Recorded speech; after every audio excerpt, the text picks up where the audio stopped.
Today we're going to talk about Jefferson, Rousseau, and Bhutto. All three authors present theories on democracy and independence. So I suggest going back and rereading each essay one more time and think about, well, how does Jefferson define a democracy and independence, and then Rousseau, and then Bhutto. It's important to note that all three authors are writing at different times. Jefferson and Rousseau are writing in the 18th century, and Bhutto is the 20th century. So obviously the styles are different, right? The word choice, the sentence structure. But what's interesting about all three authors, they're talking about democracy.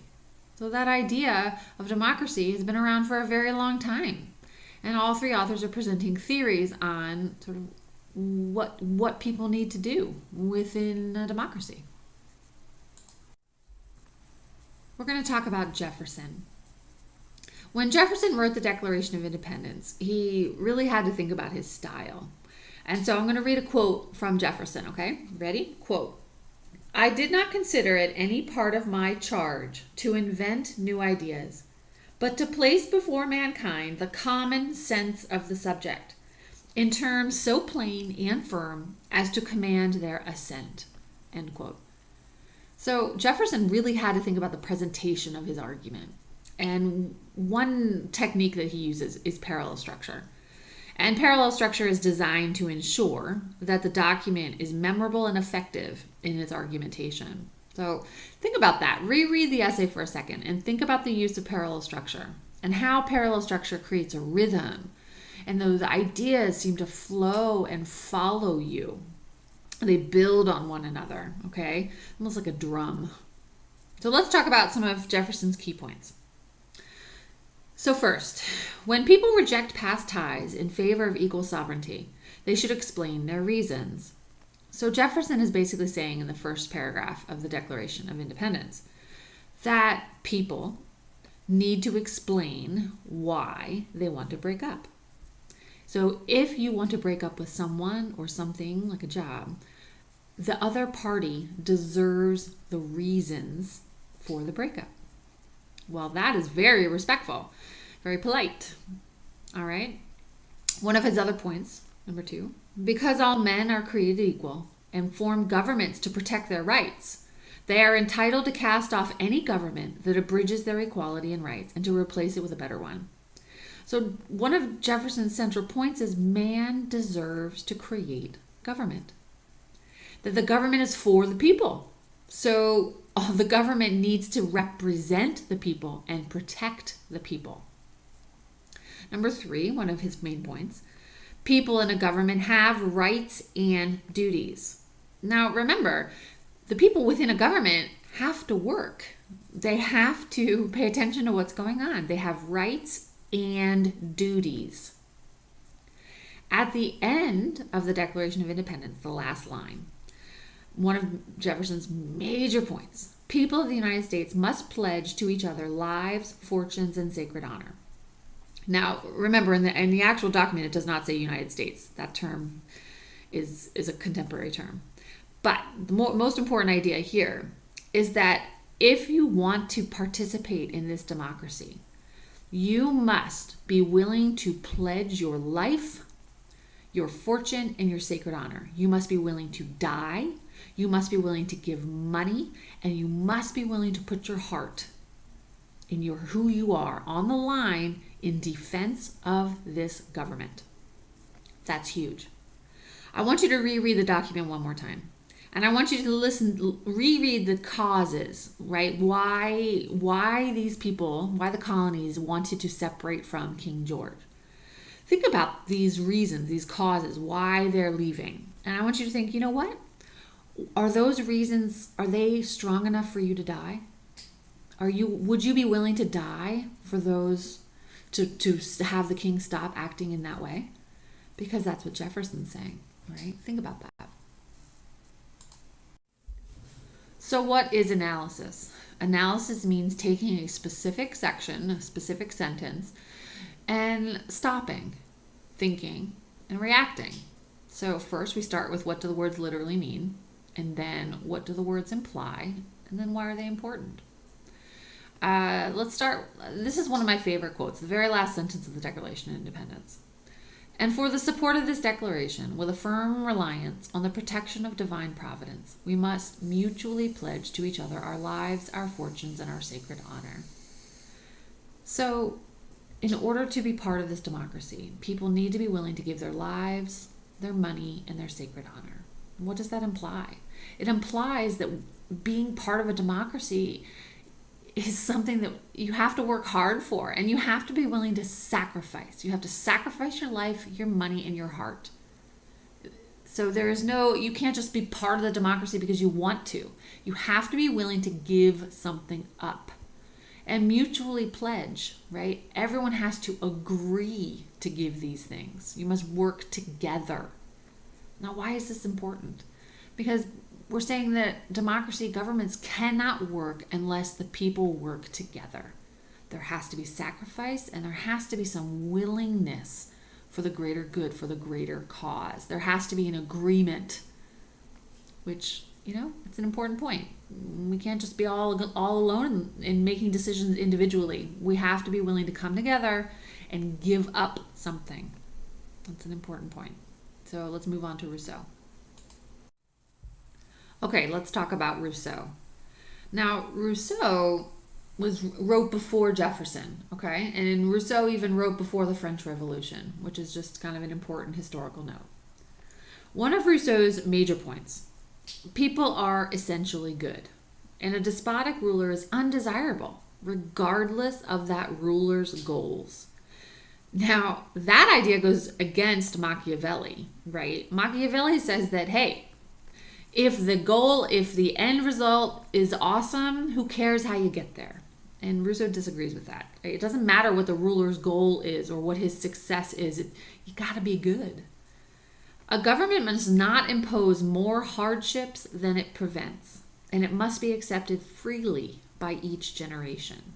So that's an important point, that people must accept the government, and each generation has to accept it freely, without any restrictions, without any control, without any demands. The government, people must want to be under that government.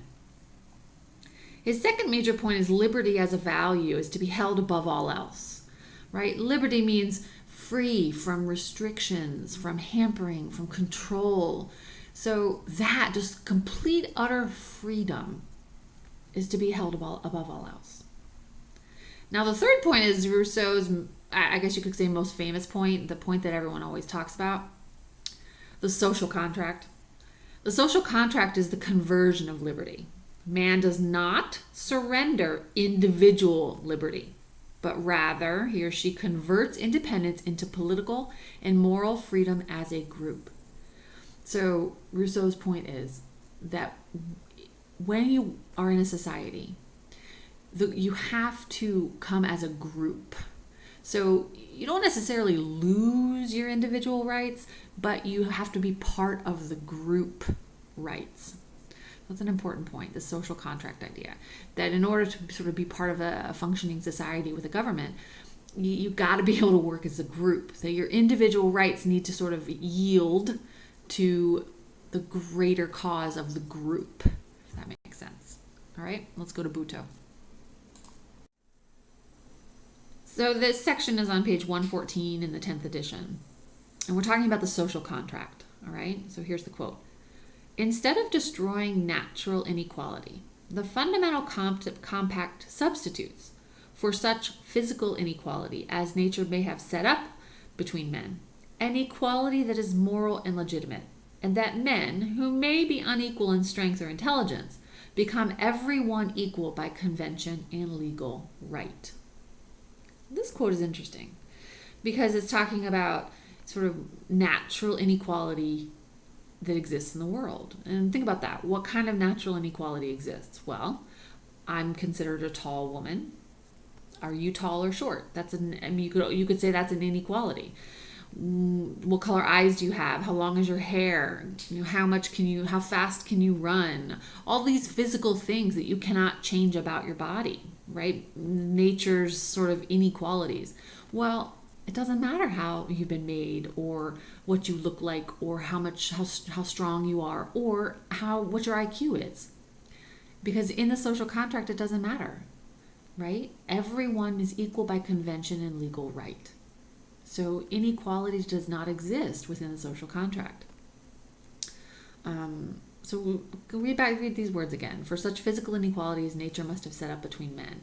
So he's agreeing that nature creates humans in different ways, and everyone has a different gift. But you know what? We become equal by convention and legal right. When we sign the social contract to be part of the same group, we're saying that all those inequalities that nature has created don't matter, that we're going to work together, and that equality is moral and legitimate. All right? So, Bhutto has a very complicated history. She was imprisoned, and she had many assassination attempts, and ultimately she was assassinated. So make sure you read the introduction to the essay to understand sort of her history, okay? She is a contemporary person, so her ideas are very contemporary. She's dealing with Islam and democracy, whether or not they can work together. So number one of her major points, freedom and democracy are universal political values, right? So it's not like the West owns democracy or freedom. That idea is universal. So even though other countries may not have democracy, it doesn't mean that democracies can't exist. All right? One of her central points, number two, Islam is being misused for political purposes, but Islam is not to blame for the lack of democracy.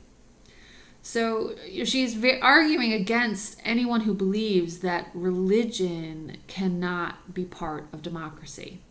Remember, the United States of America, we believe in separation of church and state. But Bhutto is saying, you know what? Islam and democracy do not have to be separate entities, and Islam is not to blame for a lack of democracy in any way. Okay, so the next section is long, number 3. Clearly, there is a relationship between religious extremism and dictatorship. The West's support for dictatorships in Islamic states has led to Muslim hostility toward the West. But the lack of democracies in the Muslim world cannot be blamed on the Quran. A battle within Islam is indeed one part of the problem. However, the West deserves blame for the second part, its long-lasting colonization and exploitation of Muslim countries. Even though there is a shared responsibility for these problems, Muslim countries are still far less democratic than the rest of the world. This is an important section, right? I mean, she is blaming the West and the culture of the West and sort of that fear of Islam on the lack of democracy in the Middle East. But that's not the only reason, right?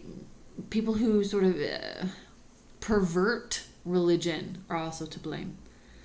So she believes that religion and democracy can coexist. And that's an important point, all right? So next we're going to move on to individual sections of each author, and we're going to talk about analysis, okay? Okay, so now we're on Bhutto. This quote appears on page 174 in the 10th edition. Thus, humans must seek and apply knowledge, must use reason, must consult and build consensus for a just society on earth on which they will be judged in the hereafter. All right, so let's start with the literal. Humans must seek and apply knowledge. So humans must use their intellectual capabilities, right? They must use their higher intelligence. They must consult and build consensus for a just society. So what is consensus? It means agreement with the majority. So people must use their intelligence, they must use their wisdom, and they must come together as a group for a just society on which they will be judged in the hereafter. So they will be judged in the hereafter is a clear reference to spirituality, right? You could say religion. Now, this is very important because most people talking about democracy or sort of political theories rarely refer to this kind of judgment in the hereafter. So Bhutto is combining judgment on earth with judgment in, you could say, heaven or that spiritual place. So why is this important? Because Bhutto is saying that humans have a choice, right? People have a choice to use their intelligence and wisdom, come together as a group, create just rules and regulations, and the judgment for that morality will appear after death. Okay, so there's a connection between earth and after death. That's an important point. All right. So again, I suggest everyone go back and reread all 3 essays. Think about, what do these 3 authors say about democracy and independence, and how democracy can be created, what needs to be in a democracy, and ultimately, what does a leader need to have? What does a leader need to know about forming such a government, about creating such a society that is just and moral and right for the people?